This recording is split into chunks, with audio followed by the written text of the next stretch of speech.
Hello everyone, today we will continue our last topic, that is central problems of economy. Students, in the last video we have already discussed about the central problems of economy, that what all are the problems of an economy. So in this video we will talk about the production possibility curve. कि production possibility curve होता क्या है? It shows the combination of that different possible combination. कि ये जो production possibility curve है ये क्या शो करता है? डिफरेंट जो पॉसिबल कॉम्बिनेशन हो सकते हैं. जैसे कि हमने दो गुड्स लिए, हमने पढ़ा था वहां लास्ट वीडियो में कि हम किसके बारे में बात कर रहे हैं कि हमने जितने भी रिसोर्सेज, हम ये एज्यूम करके चलेंगे कि जितने भी रिसोर्सेज हैं हमारे पास वो सारे के सारे हमने किस पे स्पेंड कर देने हैं? दो गुड्स की प्रोडक्शन में. उसी को एज्यूम करके हमने अपनी जो सेंट्रल प्रॉब्लम्स थी वो सब डिस्कस किया था. तो यहाँ पर भी क्या है, हम वही दो गुड्स की बात कर रहे हैं कि it shows different possible combination, different जितने भी पॉसिबल हो सकते हैं combination of two goods which can be produced with the available resources, कि जिनको हम प्रोड्यूस कर सकते हैं विद आवर अवेलेबल रिसोर्सेज. जो भी रिसोर्सेज हमारे पास अवेलेबल है उनसे हम कौन कौन से combinations of that goods we can produce, so that will be shown by the production possibility curve. Again repeat कर लेते हैं हम इसको definition को, that production possibility curve is a curve showing different possible combinations of two goods which can be produced with the available resources. Resources कौन से हो सकते हैं? आपकी लैंड, लेबर, कैपिटल, ये सब क्या है? रिसोर्सेज ही है. ठीक है, यहाँ पर हम assumptions, अब और क्या assumptions होते हैं? प्रोडक्शन पॉसिबिलिटी कर्व की तीन assumptions रहती है. क्या कि हमारे जो रिसोर्सेज है वो कैसे हैं? गिवन है, कि हमें पता है कि कितने रिसोर्सेज हमारे पास अवेलेबल है. Second, that given resources are fully and efficiently utilized, कि हमारे पास जितने भी रिसोर्सेज है हम उनको कंप्लीटली फुली यूटिलाइज कर रहे हैं. Means optimum utilization of resources हो रहा है यहाँ पर. नेक्स्ट, टेक्नोलॉजी रिमेन्स कांस्टेंट, की टेक्नोलॉजी में कोई भी चेंजेस नहीं आएगी. क्योंकि देखो, अगर हम ये कहें कि टेक्नोलॉजी में चेंजेस आते हैं तो इसका क्या मतलब है कि हमारा जो प्रोडक्शन है वो तो और भी पॉसिबल हो सकता है और ज्यादा भी हो सकता है. तो यहाँ पर चेंजेस ना आए, उसी में जो अवेलेबल है हम उसी में ही देखेंगे. तो उसके लिए हमें क्या मान के चलना पड़ेगा कि टेक्नोलॉजी रिमेन्स कांस्टेंट. अब प्रोडक्शन पॉसिबिलिटी कर्व को हम और क्या कहते हैं? इसको प्रोडक्शन पॉसिबिलिटी फ्रंटियर भी बोला जाता है और ट्रांसफॉर्मेशन कर्व भी हम इसको बोलते हैं. नाउ लेट्स डिस्कस कि जो पीपीसी है वो हमारी सेंट्रल प्रॉब्लम्स के साथ किस तरह से रिलेट होती है. सो फर्स्ट प्रॉब्लम हमारी क्या थी? PPC and what to produce, जो सेंट्रल प्रॉब्लम. देखो यहाँ पे मैंने ड्रॉ किया है आपका पीपीसी, कि जब हमने रिसोर्सेज क्या है, सपोज करो हमारे पास 1000 रुपए, ये क्या है हमारे पास अवेलेबल रिसोर्स है. अब वो 1000 रुपए हमने किसकी प्रोडक्शन करने पर लगा दिए? एप्पल्स की भी और ऑरेंजेस की. उन 1000 रुपए से क्या हुआ? पहले तो हमारी प्रोडक्शन ऑरेंजेस, हम 60 यूनिट्स ऑफ ऑरेंजेस पाते थे और 40 यूनिट्स किसकी लेते थे? हम एप्पल्स की. अब अगर हमें एप्पल्स और चाहिए, 40 से 50 चाहिए हमें एप्पल्स, तो हमें क्या करना पड़ेगा? अब कुछ पैसे, जो रिसोर्सेज जो हमने पैसे इस पे ऑरेंजेस की प्रोडक्शन पर लगाए थे वो पैसे अब हम कम लगाने पड़ेंगे. क्यों? क्योंकि हमारे पास कितने हैं? हमारे पास सिर्फ 1000 रुपए ही हैं. हम इनको ना तो बढ़ा सकते हैं और ना ही कम तो करना ही नहीं है, क्योंकि हम क्या कर रहे हैं? अपने रिसोर्सेज का फुली यूटिलाइजेशन कर रहे हैं. तो ये नहीं कह सकते आपके 1000 रुपए, चलो 1000 रुपए किसी और से बोरो कर लिए और प्रोडक्शन इनके, नहीं, ऐसा नहीं है. हमारे पास रिसोर्सेज कैसे है? लिमिटेड है, अवेलेबल है, इतनी ही है, इससे ज्यादा नहीं हो सकते हैं. तो वही 1000 रुपए में हमें क्या करना पड़ेगा कि अब कुछ रिसोर्सेज यहाँ ऑरेंजेस से निकालकर हमें किस में कंट्रीब्यूट करने पड़ेंगे? एप्पल्स से. ओके, तो ये क्या होगा? हमारे पास इसकी जो प्रोडक्शन थी वो क्या करनी पड़ेगी? हमें डिक्रीज करनी पड़ेगी for the increase in the production of apples. अब पीपीसी जो है वो क्या बताता है? हमें तीन चीजें आइडेंटिफाई करने में हेल्प करता है. First is attainable and unattainable production, कि कौन सा प्रोडक्शन हम अटेन कर सकते हैं लेवल प्रोडक्शन का और कौन सा नहीं कर सकते. Suppose this is your PPC, ये हमारा पीपीसी कर्व। अब जो भी एरिया इसके अंदर आता है ये सारा, ये सब हम क्या कर सकते हैं, अटेन कर सकते हैं। मीन्स हमारा फिजिबल प्रोडक्शन है, इसको हम जो भी हमारे पास गिवन रिसोर्सेज है उसमें हम ये सारा प्रोडक्शन, इसमें जितने भी कॉम्बिनेशन बनेंगे एप्पल और ऑरेंजेस के, ठीक है, ये सब ये सारे कॉम्बिनेशन हम क्या कर सकते हैं, ले सकते, अटेन कर सकते हैं, ठीक है। और जो भी इस कर्व के ऊपर पॉइंट्स आएंगे सी डी ई एफ, ये सब क्या है, ये हमारे अटेनेबल प्रोडक्शन कॉम्बिनेशन, अटेन कर सकते हैं, हम इसको अचीव कर सकते हैं। लेकिन इनसे बाहर, अगर इस पीपीसी से बाहर कोई लेवल है आपका प्रोडक्शन का, STU, ये क्या है, अनअटेनेबल, कि हम इसको अटेन नहीं कर सकते। क्यों? क्योंकि हमारे पास इतने रिसोर्सेस अवेलेबल नहीं है। तो इसको हम क्या लिख देंगे, अटेनेबल, और ये क्या हो जाएगा, अनअटेनेबल।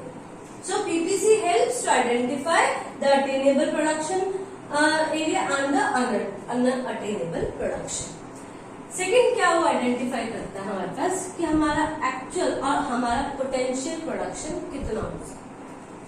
सेम वही हमारा ये like this is a production possibility का। अब देखो हमारे पास दो वर्ड्स है यहाँ पर, actual output and potential output.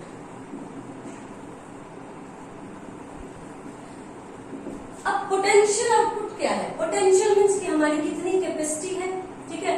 अगर एक पर्सन एक दिन में 10 शर्ट्स बना सकता है तो वो उसकी क्या है, कैपेसिटी है, 10 से ज्यादा वो नहीं बना सकता, तो उसका पोटेंशियल है कि हाँ ये इतना काम कर सकता है। लेकिन अगर वो बना तो 10 सकता है, लेकिन एक्चुअल में बनाता कितनी है, वो 6 ही शर्ट्स बनाता है, ठीक है। तो वो क्या हो गया, उसका एक्चुअल आउटपुट। पोटेंशियल कितने का था, 10 का, लेकिन एक्चुअल प्रोडक्शन उसका आउटपुट कितना आ रहा है, 6 शर्ट्स का।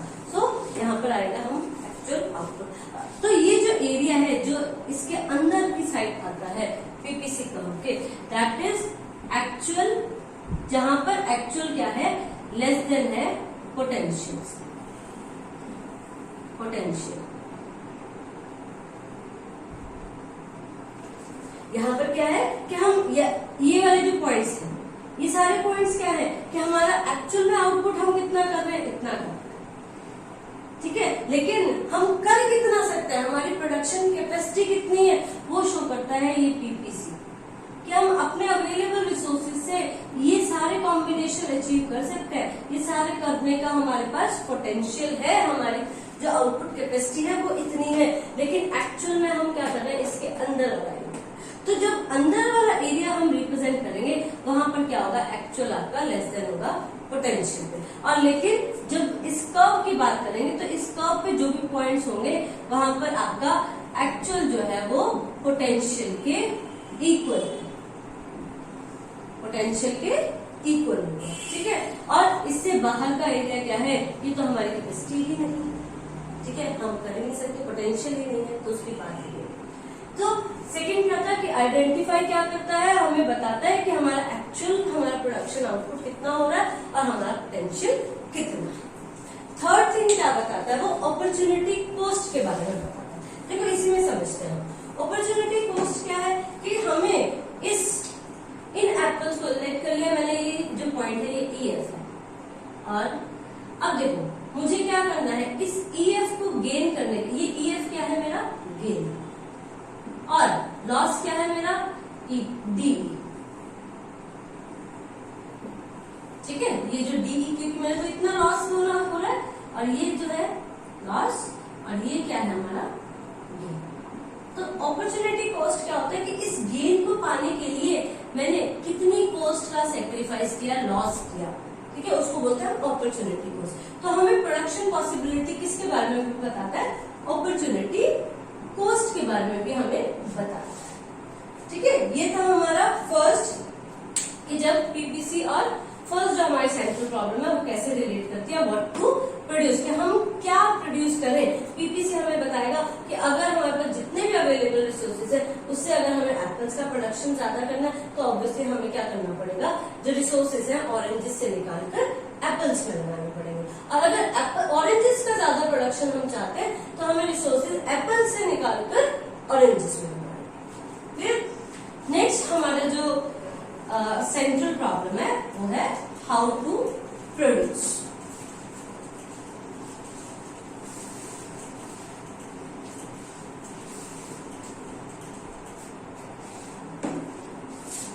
पीपीसी एंड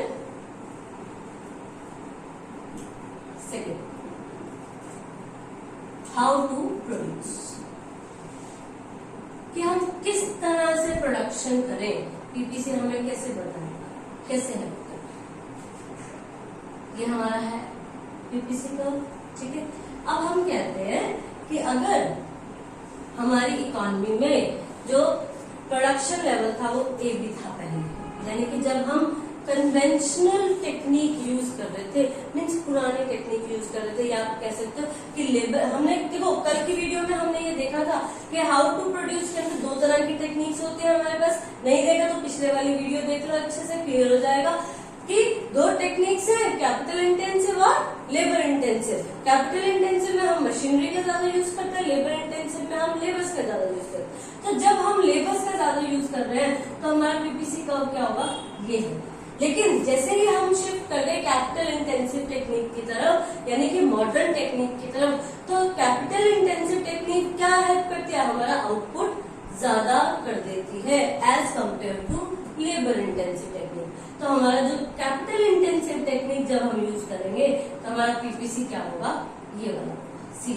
तो दिस पीपीसी रिप्रेजेंट, क्योंकि हमारा आउटपुट क्या है, अब हमारे जो रिसोर्सेज है, गिवन रिसोर्सेज से हम प्रोडक्शन ज्यादा कर सकते हैं। तो ये जो आगे वाला जो प्रोडक्शन पॉसिबिलिटी का है, जिसमें ये शो हो रहा है कि एप्पल्स ज्यादा है as compared to previous one, और ऑरेंजेस भी ज्यादा है।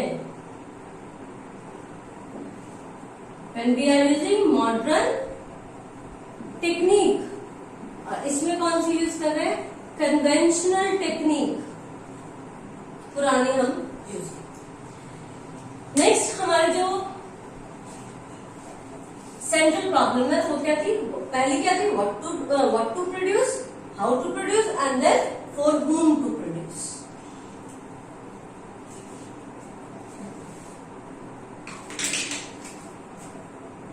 For whom to produce, कि किसके लिए किया जाए। देखो अगर तो इकोनॉमी के अंदर इनइक्वालिटी ज्यादा है, मीन्स रिच बहुत रिच है और पुअर बहुत ही पुअर है, तो अगर हमारी इकोनॉमी आप फोकस करती है रिच पर्सन्स के ऊपर, तो ऑब्वियसली रिच पर्सन क्या करता है, इन्वेस्टमेंट करता है।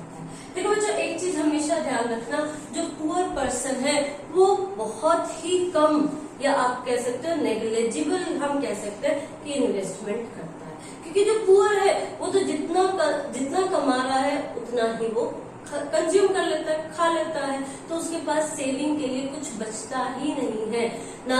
सेविंग नहीं है तो वो इन्वेस्टमेंट किस चीज की करेगा। तो मोस्टली जो भी इन्वेस्टमेंट की जाती है वो किसके थ्रू की जाती है, जो हमारा रिच सेक्शन है इकोनॉमी का, उसके थ्रू की जाती है। ठीक है, तो पीपीसी क्या है, पीपीसी कैसा बनेगा हमारे पास, कि अगर तो इनइक्वालिटी ज्यादा है इकोनॉमी में, यानी कि रिच पर्सन ज्यादा है, तो रिच पर्सन का जो पीपीसी बनेगा वो क्या बनेगा, आगे की तरफ, क्योंकि उससे वो क्या शो करेगा, increase in investment and saving. जबकि अगर पुअर्स की तरफ इकोनॉमी का फोकस है तो वो प्रोडक्शन कर्व हमारा क्या बनेगा, अंदर की तरफ बनेगा, ये वाला एक, जहां पर स्लो, यानी या हम कह सकते हैं लेस सेविंग्स होती है और इन्वेस्टमेंट। कि अगर हम हायर सेविंग्स और हायर इन्वेस्टमेंट चाहते हैं तो ऑब्वियसली हमें किसकी तरफ फोकस करना पड़ेगा, रिच पर्सन।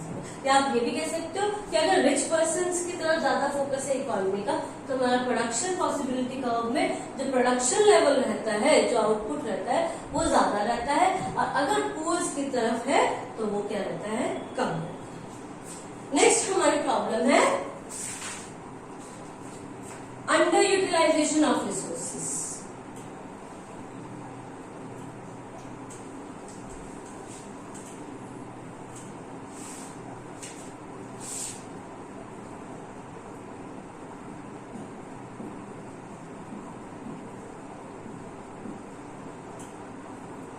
देखो हमारे रिसोर्सेज क्या है, अंडर यूटिलाइज हो रहे हैं, मीन्स उनको प्रॉपरली हम यूटिलाइज नहीं कर रहे हैं, उनका एफिशिएंटली यूटिलाइज नहीं कर रहे हैं। तो जब हम उनका एफिशिएंटली यूटिलाइज नहीं कर रहे, हमारी प्रोडक्शन इतनी हो सकती थी, लेकिन हम अपने रिसोर्सेज को कंप्लीटली फुल्ली ऑप्टिमली यूज नहीं कर रहे हैं, तो हमारी प्रोडक्शन कहाँ है, इसके अंदर है, यहाँ पर। तो ये जो अंदर का एरिया है इसको बोलते हैं, यहाँ पर क्या है हमारा, under utilization of resources.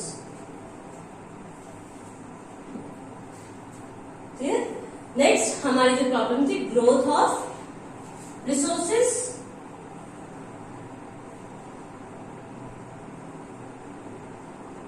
Growth of resource. अब ग्रोथ ऑफ रिसोर्सेज कैसे है कि जब हमारे पास रिसोर्सेज थे तब हमारा प्रोडक्शन पॉसिबिलिटी क्या था, जो हमारे पास अवेलेबल रिसोर्सेज थे तब हमारा प्रोडक्शन पॉसिबिलिटी का था दिस वन। लेकिन जैसे ही हमारी रिसोर्सेज में ग्रोथ हुई, ग्रोथ का मतलब क्या बताया था आपको कि डिस्कवरी हुई न्यू रिसोर्सेज की, तो न्यू रिसोर्सेज डिस्कवर हुए तो हमारा प्रोडक्शन लेवल भी क्या हो जाएगा, इंक्रीज हो जाएगा। तो पीपीसी कर्व कैसा हो जाएगा, जो आउटपुट ज्यादा शो करेगा आगे की तरफ जो पीपीसी होगा, this will shows the growth of resources. Clear? So now we have discussed that how PPC will help in our central problems के, किस तरह से पीपीसी जो है हेल्प करता है हमारे सेंट्रल प्रॉब्लम्स में, कैसे हम अटेन कर सकते हैं, कौन सा एरिया, कौन सा प्रोडक्शन लेवल अटेन कर सकते हैं, कौन सा प्रोडक्शन लेवल हमारे लिए अनअटेनेबल रहता है, कहाँ से हम अपॉर्चुनिटी कॉस्ट कैसे फाइंड आउट कर सकते हैं, हमारा पीपीसी यानी कि पोटेंशियल कितना है और कितना हम एक्चुअल में कर रहे हैं, क्या हमारे रिसोर्सेज का अंडर यूटिलाइजेशन हो रहा है, तब हम कहाँ पे स्टैंड कर रहे हैं, तो वो सब कौन शो करता है, पीपीसी कर्व। अगेन बता रही हूँ कि पीपीसी कर्व क्या शो करता है, जो भी कॉम्बिनेशन प्रोडक्शन का पॉसिबल हो सकता है। देखो ये वर्ड आपको जरूर लिखना है, पॉसिबल। हम ये नहीं कह सकते कि बिना इसके पॉसिबल वर्ड के हम लिखते हैं सिंपल कि डिफरेंट कॉम्बिनेशन। कॉम्बिनेशन में तो कोई भी कॉम्बिनेशन आ जाएगा, लेकिन हमें वो शो करता है पीपीसी जो पॉसिबल हो सकती है कॉम्बिनेशन। ठीक है, so showing different possible combination of two words which we can achieve, okay, during an accounting year. So that's it for today. Thank you and have a nice day.